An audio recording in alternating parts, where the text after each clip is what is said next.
ডায়াবেটিসের ওষুধ যে খাচ্ছেন এতে সমস্যা কি হচ্ছে এটা খুব ভালো করে বুঝতে হবে। আপনি সুস্থ থাকতে হলে আপনার সকল অঙ্গ প্রত্যঙ্গ প্রতিটা কোষ সুস্থ থাকা জরুরি। ইনসুলিন একটি হরমোন। ইনসুলিন কি একটি হরমোন? এই হরমোনটা হলো রক্তের চিনি কোষে ঢুকায়। আসসালামু আলাইকুম, সবাই কেমন আছেন? আলহামদুলিল্লাহ, আল্লাহর দরবারে আমরা কোটি কোটি শুকরিয়া জ্ঞাপন করছি। তিনি আমাদেরকে সুযোগ করে দিয়েছেন এখানে আসার, এরকম তিনি আমাদেরকে জ্ঞান দিয়েছেন, সুস্থ থাকার জ্ঞান দিয়েছেন, নিজেকে ভালো রাখার। আমাদের আল্লাহ তাআলা তিনি আমাদেরকে কিতাব দিয়েছেন এবং রাসূল সাল্লাল্লাহু আলাইহি ওয়াসাল্লামকে দিয়েছেন বাস্তব শিক্ষা দেওয়ার জন্য। তিনি যদি শুধু কিতাব দিতেন আমাদের পক্ষে কিতাব থেকে বুঝা নামাজ পড়াই সম্ভব হতো না। কিন্তু তিনি আমাদেরকে রাসূল সাল্লাল্লাহু আলাইহি ওয়াসাল্লামকে দিয়েছেন যেন বাস্তবিকভাবে ব্যবহারিকভাবে তিনি কোরআনকে আমাদের বাস্তব জীবনে কিভাবে আমরা প্রয়োগ করব, কিভাবে আমরা দুনিয়ার কল্যাণ লাভ করব এবং কিভাবে আমরা আখিরাতের কল্যাণ লাভ করব এবং আমরা জাহান্নামের আগুন থেকে বাঁচব। আমরা যদি যেভাবে আল্লাহ বলেছেন সেভাবে যদি আমরা চলি তাহলে ইনশাল্লাহ আমরা সুস্থও থাকতে পারবো, আনন্দ ফুর্তিতেও থাকতে পারবো। রোগী হলে মানুষ আনন্দ হারিয়ে ফেলে, হাসি চলে যায়, সে খুব দুঃখিত হয়, পীড়িত হয়, কষ্টে থাকে, সাফার করে। আর যে সুস্থ তার অনেক আনন্দ, শরীর ভালো, শুইলে ঘুম আসে, খাবার খেতে পারে, একটা কাজ সুন্দরভাবে সম্পন্ন করতে পারে, অলসতা কাজ করে না, মসজিদে যেতে পারে, নামাজ পড়তে পারে, সেজদা দিতে পারে, দৌড় দিয়ে কাজ করতে পারে। আমরা যদি শক্তি না থাকে আমাদের, তাহলে আমরা সাফার করব। আমাদের যদি খাইলে হজম না হয় তাহলে আমরা সাফার করি। আমাদের যদি সর্বাঙ্গে ব্যথা থাকে আমরা সাফার করি। আমাদের যদি ঘুম না হয় আমরা সাফার করি। আমাদের যদি মন খারাপ থাকে, মনে বাজে চিন্তা আসে, আমরা সাফার করি। যখন কেউ বলে যে তোমার ডায়াবেটিস, হায় হায় আমার ডায়াবেটিস হয়েছে, আবার যদি বলে যে কোনোদিন ভালো হবে না, তো আরও হতাশাজনক। বলো যে তোমার প্রেশার, উচ্চ রক্তচাপ, হ্যাঁ আমার উচ্চ রক্তচাপ হয়েছে। এখন যদি সে উচ্চ রক্তচাপ বলে যে কোনোদিন ভালো হবে না, সারা জীবন ওষুধ খেলেও ভালো হবে না, তখন সেটা আরও ভয়ঙ্কর। ডায়াবেটিস কাদের হয়? যারা অনিয়ম করে। যারা কি অনিয়ম বলেন? খাবারের অনিয়ম বলেন। কি অনিয়ম? খাবারের অনিয়ম, ঘুমের অনিয়ম, গুড, দুইটা হয়েছে। ঘুমের অনিয়ম, ব্যায়াম করে না 3, শারীরিক পরিশ্রম করে না 3, তারপর আজে বাজে খাবার খায় 4, বারবার খায়, তারপর টেনশন করে। এই হলো 5টি মূল কারণ। এই 5টি মূল কারণ। তা একটা লোক যদি ডায়াবেটিস বানাতে চায়, যে কেউ, কোনো পুরুষ বা মহিলা, তাকে প্রচুর খেতে হবে। বিশেষ করে দাওয়াতে খেতে হবে, মানে বোনের বাড়িতে গিয়ে খেতে হবে, শীতকালে পিঠা খেতে হবে, আমের সিজনে প্রচুর আম খেতে হবে, কাঁঠাল খেতে হবে, লিচু খেতে হবে, রমজানে পেঁয়াজু, বেগুনি, খেজুর, তারপর বড় বাপের পোলায় খায়, শাহি জিলাপি, শরবত ইত্যাদি প্রচুর খেতে হবে। তারপরে বন্ধুবান্ধব মিলে খেতে হবে, বুফে খেতে হবে, তারপর সেহরি পার্টিতে যেতে হবে, তারপর জন্মদিন খেতে হবে, তারপর মরে গেলেও ছাড় দেওয়া যাবে না, জিয়াপদ খেতে হবে, বিবাহ খেতে হবে, হ্যাঁ বুঝতে পারছেন, ইফতার পার্টি করতে হবে, বিভিন্ন রকম মানে খাওয়া দাওয়া, শুধু খাওয়া দাওয়া। তো বেশি করে খেতে হবে। আর কি খেতে হবে? যেই খাবারগুলো খেতে আল্লাহ নিষেধ করেছে, হালালাং তয়েবান। তো আল্লাহ তাআলা বলছে, শুধু হালাল বলেননি, বলেছেন হালাল এবং তয়েব খেতে। এবং কোরআনে একটি আয়াত আছে সেখানে আল্লাহ তয়েবের কথা বলেছেন, হালাল বলেননি। হালাল উজ্জ্ব রেখে শুধু তয়েবের কথা বলেছে। অথচ আমরা হালালের নামের ধোঁকা খাচ্ছি। কি? আমরা বলছি যে এই খাবারটা তো হালাল, আমি খেতেই পারি, কিন্তু এটা তয়েব কিনা এটা আমরা দেখি না। তাহলে একজন সত্যিকার মুমিন যে আল্লাহকে ভয় করে, সে হারাম খাবে না। যদিও হারাম খাওয়া মানে হলো যে হারাম খাদ্য শুধু নয়, হারাম ইনকামও। হারাম ইনকামও। তো এদিক থেকে চিন্তা করলে অবশ্য আল্লাহর ভয় আমাদের নাই বললেই চলে বেশিরভাগের ক্ষেত্রে। তো ইনকামও হালাল হতে হবে, সেটা শর্ত আছে, নাকি ভুল বলতেছি? আপনি হারাম ইনকামে হালাল খাবার কিনে খেলে কি সেটা হালাল হবে? আচ্ছা, তো ধরেন আপনি একটা দেশি রাতা মোরগ যদি আল্লাহর নামে জবাই না করেন, খাওয়া যাবে? তো তাহলে এবার বুঝতে পারছেন। তাহলে হারাম খাবার মানে শুধু খাবারই হারাম নয়, ইনকামের ব্যাপার আছে। যে কে সৈনিক তৈরি করার আমরা একটা পরিকল্পনা হাতে নিয়েছি। সেইখানে আমরা ছোট বাচ্চাদেরকে একদম এই যে ছোট ছোট এদেরকে রাসূল সাল্লাল্লাহু আলাইহি ওয়াসাল্লামের যেভাবে শিক্ষা ব্যবস্থা সেভাবে আমরা প্রফেটিক যে ব্যবস্থা সেইভাবে আমরা মাদ্রাসা দিব। সেখান থেকে ছোটোবেলা থেকে তাদেরকে গড়ে তোলা হবে যে ওখানে পরীক্ষা থাকবে না, কোনো পারফরমেন্সের উপরে তার রেজাল্ট আসবে। সে নামাজ পড়েছে কিনা, আমল ঠিক আছে কিনা, সত্যবাদিতা, হ্যাঁ, তার এইসব আমলের উপরে তার মার্কিং হবে। প্রতিদিনের আমল এখানে সিসি ক্যামেরায় সব রেকর্ড হবে এবং তার আমলের উপরে তার মার্কিং হবে। সে তাহাজ্জুদ পড়ছে কিনা, হ্যাঁ, সে কতক্ষণ কোরআন তেলাওয়াত করতেছে। তারপরে টিচাররা তাকে শেখাবেন এবং প্র্যাকটিক্যালি অ্যাপ্লাই করবেন। সেটা সে প্র্যাকটিক্যালি শিখে অ্যাপ্লাই করবে, শিখবে অ্যাপ্লাই করবে। সে মুখস্থ রাখার কিছু নেই, শিখবে অ্যাপ্লাই করবে। এবার বুঝতে পারছেন? এর ছাড়া তারপর আস্তে আস্তে তাকে বিষয়ভিত্তিক যে জ্ঞান দরকার, যে ডাক্তারি লাইনে যাবে, তাকে ছোটোবেলা থেকে ওই ধরনের সাবজেক্টে গড়ে তোলা। তার জন্যে ইংরেজি লাগবে, তার জন্য বায়োলজি লাগবে, তার জন্যে অঙ্ক লাগবে, বায়োস্ট্যাটিস্টিক্সের জন্য লাগবে, তার কেমিস্ট্রি লাগবে ইত্যাদি। তাকে ওইভাবে করে, যারা ইঞ্জিনিয়ারিং লাইনে যাবে তাদের ছোটোবেলা থেকে ওই লাইনে তাদেরকে গড়ে তোলা হবে।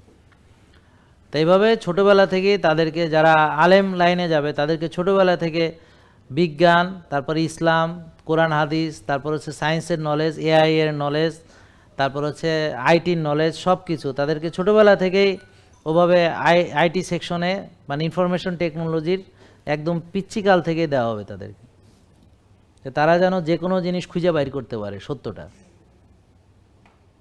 ওরা সবাই এআই ব্যবহার করবে একদম ছোটোবেলা থেকে। ওরা যে কোনো জিনিস বললে এটা বাইর করে দাও, তো এই সম্পর্কে সকল তথ্য বাইর করে দেবে। অথেন্টিক কিনা আমাকে দেখাও, ওরা দেখাবে, সেটা দেখাতে পারবে। মানে সবাইকে স্মার্ট হইতে হবে। শুধু তারা আরবিতে কথা বলবে, তারা ইংরেজিতে কথা বলবে, তারা বাংলাতে তো কথা বলবেই, হ্যাঁ, 3টা ভাষা তাদের দখলে থাকবে। তো এইভাবে এবং সব কিছু আমরা আমাদের একটা ইসের ভিতরে করব এবং ওখানে যত বাচ্চা আছে যাদের আর্থিক মানে নেই, তো আমাদের ওদেরকে পড়াশোনা, চাকরি বাকরি প্রতিষ্ঠিত করা পর্যন্ত আমাদের দায়িত্ব। মানে সে এতিমখানা, এটা ওইরকম হবে না। মানে যে বাচ্চার সহযোগিতা দরকার তাকে, তার পরিবারকে পর্যন্ত, তাদের পরিবারকে এস্টাবলিশ করা, পরিবারের ইনকাম বাড়ানো। কারণ যে বাচ্চা এদিকে মজায় থাকবে, সে এত সুন্দর পরিবেশে থাকবে, ওর বাবা মা খেতে পায় না, তা তো হবে না। তো বাবা মাকে তার কর্মসংস্থানের ব্যবস্থা করা। এবং পরবর্তীতে আমাদের লাইনের মেডিকেল কলেজে মানে তারা এই ধরনের শিখবে, মেডিকেল মানে ওগুলোও শিখবে, এগুলোও শিখবে এবং আলটিমেটলি তাদের টার্গেট হবে রুগী সুস্থ করা, রুগীকে রুগী হিসেবে পোষা নয়। তো এরকম আমরা মানে আস্তে আস্তে এটাকে বড় করে একবার এলাকা হয়ে যাবে একটা, ইনশাল্লাহ। কারণ এটা যেহেতু কারো কাছে ওরকম নাই, সো এটা ইউনিক জিনিস হবে, আর এটা হতেই হবে ইনশাল্লাহ। কি বলেন? হ্যাঁ, তো এটা আমাদের হইতে হবে, আমাদের করে দেখাইতে হবে এটা ইনশাল্লাহ। যে যে শিক্ষা ব্যবস্থা কিভাবে করে, মানে মানুষ শিখবে কি পরীক্ষা দিয়ে শিখবে নাকি এমনি সে সব জানে, ব্যাপারটা বুঝতে পারছেন? তার আমলে আসতে হবে। যেমন অনেকে আছে ইংরেজি পড়াইছে এতদিন ধরে, একটা মাস্টার্সের ছেলে আসেন, সে সঠিকভাবে, আমি তো পারি না ইংরেজি সঠিকভাবে বলতে। কেন? কারণ আমাদের ছোটোবেলা থেকে যদি স্পিকিং শেখানো হইতো, কথা বলতো, তাইলেই শেষ, তাইলেই হয়ে যাইতো। আমরা কত পড়িয়া শুনিয়া, গ্রামার পড়িয়া, হ্যাঁ, কত ন্যারেশন ভয়েস, কত কিছু কইরা ফাটায় ফেলাইছে, কিন্তু মুখ দিয়ে একটা বাড়ি মারলো, বোমা মারলো, একটা শব্দ বেরোয় না। বুঝতে পারছেন? কারণ আর বাংলা ভাষা আমি কীভাবে শিখছি? কোন বই পড়ে? মা, বা, হ্যাঁ, পা পা, এই শিখে ফেলছি, মা বাবা, ব্যাপারটা বুঝতে পারছেন? হ্যাঁ, তো এইভাবে ভাষা তো এইভাবে শেখে মানুষ, বলতে বলতে। ভাষা কোনোদিন বই পড়ে শেখে কেউ? তো এটা বলতে বলতে শিখে। তা আমরা যে জিনিস বলতে বলতে শিখে, করতে করতে শিখে, সেভাবে তাকে সেভাবে শেখাবো। বুঝতে পারছেন? আর পরীক্ষা হলো লাস্টে, যখন ওই যে এসএসসি এইচএসসি যে পরীক্ষা দিতেই হবে, যেগুলো মেডিকেলে চান্স পেতে, তখন তাদেরকে ওই পরীক্ষা, কিন্তু ওই পরীক্ষার প্রস্তুতি আমরা নিব একদমই এইটুক থাকতে। এখন থেকেও মেডিকেলের ভর্তি পরীক্ষা কী হবে আর এসএসসি এইচএসসি এখন থেকে ওই সিলেবাসের মধ্যে এখন থেকে আসবে। ওর সিলেবাস শেষ হয়ে যাবে ওর ওই 9-এ 10-এ ওঠার অনেক আগে। মানে ওখানে পরীক্ষা হলে বসবে আর খালি সবচেয়ে ভালো রেজাল্টটা নিয়ে চলে আসবে, মানে ওখানে কোনো অপশন থাকবে না যে মানে খারাপ কোনো কিছু করার, কারণ ও সব জানবে এগুলো আগে থেকে, একদম ছোটোবেলা থেকে। আপনি সুস্থ থাকতে হলে আপনার সকল অঙ্গ প্রত্যঙ্গ, প্রতিটা কোষ সুস্থ থাকা জরুরি। ব্যাপারটা বুঝতে পারছেন? এটা ছাড়া হবে না। তা আমরা রুগী হচ্ছি মানে কোনো না কোনো জায়গায় হয়তো সাপ্লাই যাচ্ছে না, কোথাও হয়তো এনার্জি পৌঁছাচ্ছে না, কোথাও হয়তো নিউট্রিশন পৌঁছাচ্ছে না।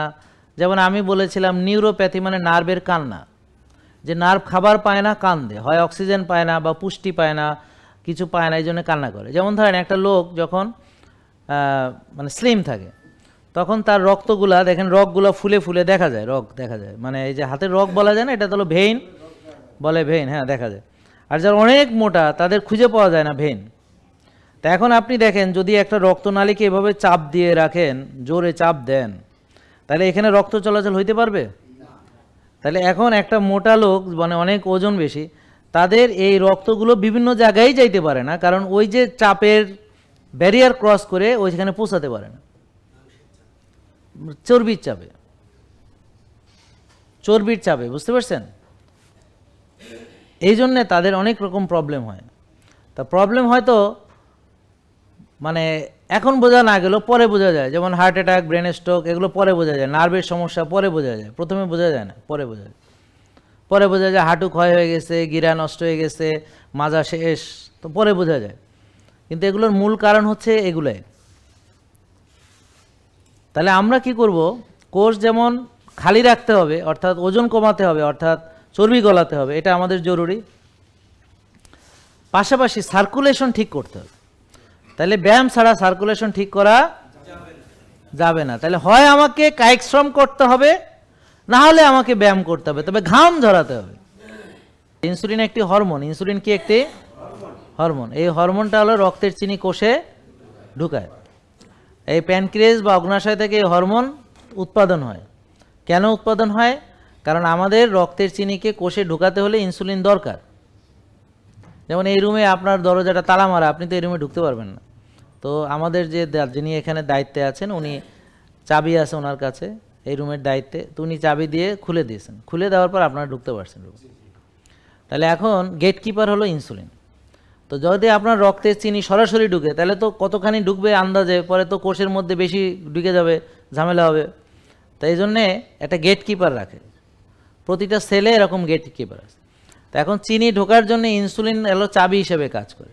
তো সে দরজা খোলে বা গ্লুট4 ট্রান্সলোকেশন হয়, রক্তের চিনি কোষে ঢুকতে পারে। এই জন্য যাদের ইনসুলিন তৈরি হয় না তাদের রক্তের চিনি ঢুকতে পারে না, ওটা হলো অভাবে, ইনসুলিনের অভাবে। কিন্তু আমরা আজকে আলোচনা করতেছি অভাব নয়, এটা হলো স্বভাব। তাহলে এটার মূল কারণ হলো কোষে জায়গা নেই। বলেন, কোষে রক্তের চিনি কোষে ঢুকতে পারছে না। কেননা কোষ, বলেন কোষ ইনসুলিনকে বাধা দেয়, কারণ সেখানে জায়গা নাই। তাই জন্যে সে একটা ধরেন কতটুকু ঢুকতে পারবে না পারবে একটা লিমিট যদি না থাকে, তা তো আপনি কোষে খালি ঢুকাইতে আছেন, এটা তো আর বেলুন না, তো ঠাস করে ফেটে যাবে। তো সেই জন্যে সে কতটুকু ঢুকবে না ঢুকবে তার জন্যে তার একটা মেকানিজম কাজ করে, যে হ্যাঁ আমার এখন পুষ্টির দরকার নেই, ওকে আমার এখানে ঢুকবে না, বা আমার দরকার আছে, আমার লাগবে, তখন সে দরজা ওপেন করে রাখে, আসো আসো আসো। ডায়াবেটিসের ওষুধ যে খাচ্ছেন এতে সমস্যা কী হচ্ছে এটা খুব ভালো করে বুঝতে হবে। এবং এই কথাটা যদি সবাইকে বুঝাইতে পারতাম, বাহারে বাংলাদেশের সকল লোককে যদি এই কথাটা বুঝাইতে পারতাম, তারা যে নিজেদের ক্ষতি করতেছে, নিজের অর্গান ড্যামেজ করতেছে, নিজের চোখ নষ্ট করতেছে, নিজের লিভার নষ্ট করতেছে, নিজের পুরুষত্ব নষ্ট করতেছে, সে আর এখন পুরুষ নাই, নাম পুরুষ, ইরেকটাইল ডিসফাংশন, তার হার্ট নষ্ট করতেছে, তার ব্রেন নষ্ট করতেছে, বুঝছেন, তার কিডনি নষ্ট করতেছে, তার হাড় নষ্ট করতেছে, গিরা নষ্ট করতেছে, পেটের হজম নাই পর্যন্ত, পেট নষ্ট, ঘুম নাই পর্যন্ত, শক্তি কোনো নাই, মেয়েদের পিসিওডি, বাচ্চা হচ্ছে না, গর্ভ ধারণ করতে পারছে না, হ্যাঁ, মাজা গিরা শেষ, নার্ভ ড্যামেজ, আঙ্গুল কাটা, পা কাটা, প্যারালাইসিস, এত কিছু তারা করতেছে কিন্তু বুঝতে পারছে না। তারা ভেবেছে আমি অনেক বড় ডাক্তার দেখে, বিরাট হাসপাতালে গেছি, আমি বিরাট ভালো চিকিৎসা নিচ্ছি। তো তাহলে আপনি এখনো রুগী কেন, ভালো হননি কেন? বুঝতে পারছেন? তারা এই জিনিসটা বুঝতে পারছে না। তো দেখুন, ডায়াবেটিসের চিকিৎসা বা প্রেশারের চিকিৎসা ওষুধ দিয়ে করলে প্রবলেম হলো, বলেন ওষুধ রোগের মূল কারণ দূর করে না, বলেন দূর তো করেই না, আরো কোষে ওভারলোড করে। বলেন 6 বেলা চিনি খেয়ে, ওষুধ দিয়ে, ইনসুলিন দিয়ে, রক্তের চিনি কোষে ঢুকিয়ে আগে থেকে ওভারলোডেড যে কোষ, মানে আগে থেকে যে কোষে জায়গা নেই সেই কোষকে আরো ফার্দার ওভারলোড করা। বুঝতে পারছেন? এইভাবে কোষের 12টা বাজানো হলো ডায়াবেটিসের ওষুধ দিয়ে, ইনসুলিন দিয়ে, 6 বেলা খেতে দিয়ে চিকিৎসা। এইভাবে আপনার রক্তনালী ব্লক হয়ে হার্ট অ্যাটাক হবে, এভাবে আপনার ব্রেন স্ট্রোক হয়ে প্যারালাইসিস হবে, এভাবে আপনার চোখ নষ্ট হবে ডায়াবেটিসের, এভাবে আপনার লিভার কিডনি সব নষ্ট হবে। তো অলরেডি অনেকের অনেক কিছু নষ্ট হয়ে গেছে যারা আজকে এখানে এসেছেন। তো অনেকেরই নষ্ট হয়ে গেছে, চেহারা দেখলে বোঝা যাচ্ছে যে তারা একটা খুবই বড় রুগী, তার কোনো শক্তি নেই, এনার্জি নেই, হ্যাঁ, সে খালি ওষুধ খায় আর ইনসুলিন দেয়, চেহারা দেখলেই বোঝা যাচ্ছে। সে কোনো লাইফ এনজয় করতেছে না, সে কষ্ট পাচ্ছে, তার চেহারার ভিতরে কষ্ট, সে মাজা ব্যথায় কষ্ট পাচ্ছে, গিরা ব্যথায় কষ্ট পাচ্ছে, ঘুম হচ্ছে না কষ্ট পাচ্ছে, হজম হচ্ছে না কষ্ট পাচ্ছে, শক্তি নেই কষ্ট পাচ্ছে, হ্যাঁ, বিভিন্ন সাফার করছে বিভিন্নভাবে, চলাফেরায় কোথাও কোনো আনন্দ নেই, ফুর্তি নেই, পারিবারিক জীবনে শান্তি নেই। কারণ স্বামী স্ত্রীর মধুর সম্পর্ক, সবচেয়ে মধুর সম্পর্ক কখন থাকে জানেন? হানিমুন পিরিয়ডে। তারপরে কিছুদিন গেলে পরে স্বামী স্ত্রী হয় একে অপরের শত্রু। তারপরে যত দিন যাবে এই শত্রুতা শুধু বাড়িয়ে যাবে। তারপর এমন অবস্থা হবে পারলে একজন আরেকজনের যদি খুন করে ফেলতে পারতাম, আর চেহারা দেখলে মেজাজ খারাপ। তার কারণ কি? কারণ ওই যখন বিয়ে হয়েছে তখন তো দুজনে সুস্থ ছিল মোটামুটি, তারপর যত আস্তে আস্তে বড় রুগী হয়েছে ততই তাদের দূরত্ব বাড়ছে। কারণ স্বামী এখন বউয়ের চাহিদা মেটাইতে পারে না, স্বামীর কোনো ক্ষমতা নাই। আবার স্ত্রী ওদিক দিয়ে তারও রোগে, সে আবার স্বামীকে চায়ও না। তাই জন্য ওরা ভাই বোনের মতো সংসার, কারণ স্বামী স্ত্রী যদি ভাই বোনের মতো সংসার করে তাহলে তো আর এটা সেই স্বামী স্ত্রীর সংসার হইল না।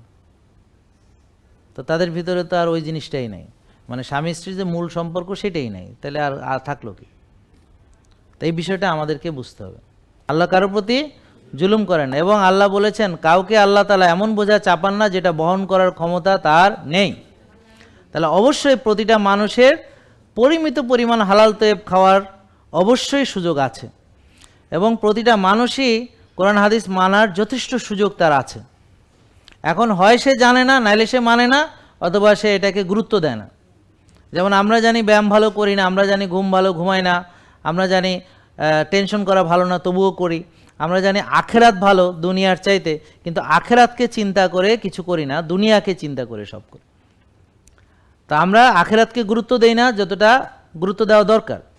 তা এখন কেন মানুষ লাইফস্টাইল মানতে পারে না? বলবে আমার সময় নেই, বলবে আমার টাকা নেই, বলবে টাকা নেই। মানে আসলে দেখেন, তাহলে ঠিক আছে তোমার টাকা নেই, তাহলে তুমি রোজা রাখো ফ্রি, তারপরে তুমি ঘাসে হাঁটো ফ্রি, আর্লি ঘুমাও ফ্রি, ভোরে ওঠো ফ্রি, রোদে যাও ফ্রি, হ্যাঁ, তা এই যে শ্বাসের ব্যায়াম করো ফ্রি, তা এগুলো করতে তোমাকে কে বাধা দিল? এগুলো করো না কেন? তারপর তুমি ওই যে সয়াবিন তেল খাও তাতে টাকা লাগে না, তুমি যে 6 বেলা খাও তাতে টাকা লাগে না, তুমি যে সকালে রুটি খাও তাতে টাকা লাগে না, আবার ডাল খাও, আবার ডিম খাও, আবার দুধ চা খাও, আবার একটু পরে আবার নাস্তা করো তাতে টাকা লাগে না, আবার দুপুরে খাও ভাত ডাল মাছ মাংস তাতে টাকা লাগে না, আবার বিকেলে খাও তাতে টাকা লাগে না, আবার রাত্রে খাও তাতে টাকা লাগে না, ঘুমানোর আগে খাও। তুমি এত খাইতে পারো, এখন এসে তুমি গরিব হয়ে গেলা? আরে গরিব, হ্যাঁ, তুমি 5,000 টাকার গিফট নিয়ে দাওয়াত খেতে যাও, আর ওখানে তো যে দাওয়াতে নিছি 5,000 টাকার গিফট, যদি কম খাই চলে আসি, না খেয়ে আসি, তো লস হয়ে যাবে। হ্যাঁ, তো লস পূরণ করতে সেখানে বুফেতে যাই সমানে খাইতে আসো, হ্যাঁ, যে 2200 টাকা দিয়ে ঢুকছি, যদি 2 পাত খেয়ে বেরোয় তাহলে তো পুরো টাকাটা লস হবে। হ্যাঁ, এগুলো আমরা বুঝি যে এখানে ঠকা যাবে না। হ্যাঁ, বা দাওয়াতে গেছি এখানে যদি অল্প খেয়ে বেরোয় যায় তাহলে তো হলো না, ফ্রি খাবার কেন খাবো না, জম্মের খাওয়া। হ্যাঁ, তো এই জন্যে আমরা এই জিনিসগুলো আমরা বুঝতে পারি না। বুঝতে পারছেন? তাহলে এই কোরআনের আয়াত যদি সত্য হয় যে আল্লাহ কারো প্রতি জুলুম করেন না, অবশ্যই সত্যি। আল্লাহ কারো প্রতি এমন বোঝা চাপান না যেটা বহন করার শক্তি তার নেই, তাহলে এটাও সত্যি। তাইলে আল্লাহর দেওয়া নিয়ম মানা সবার সামর্থ্য আছে। যারা বলে নাই তারা ইবলিসের ধোকায় পড়েছে। বুঝতে পেরেছেন? তাই ইনশাল্লাহ আপনারা বলেন হুমায়ের কত থাকলে ভালো? 1। তাহলে আমরা হুমায়ের 1-এ রাখার চেষ্টা করব। তাহলে বাড়লে কমাবো কিভাবে আমরা শিখলাম। তারপর টিজিএইচডিএল রেশিও বলেন 2, সিআরপি 3, প্রদাহ কমানো এই নিয়মের ভিতরে চলবেন।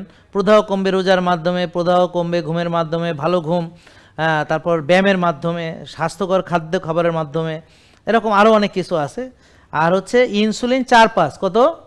তাহলে যার ইনসুলিন বেশি কমাবে কিভাবে, সেম যেটা এতক্ষণ আলোচনা করলাম। তারপর সুগার কত, 5-6, তাহলে যার সুগার বেশি সেও এইভাবে কমাবে, সুগার কম খাবে, সাময়িকভাবে ভাত রুটি ফল দুধ বন্ধ করে সবজি ডিম মাছ মাংস, রোজা ব্যায়াম ঘুম ইত্যাদি। আর হচ্ছে ভিটামিন ডি 90-100, তো রোদে যেতে হবে, ঠিক আছে ইনশাল্লাহ। তা আমরা পারবো।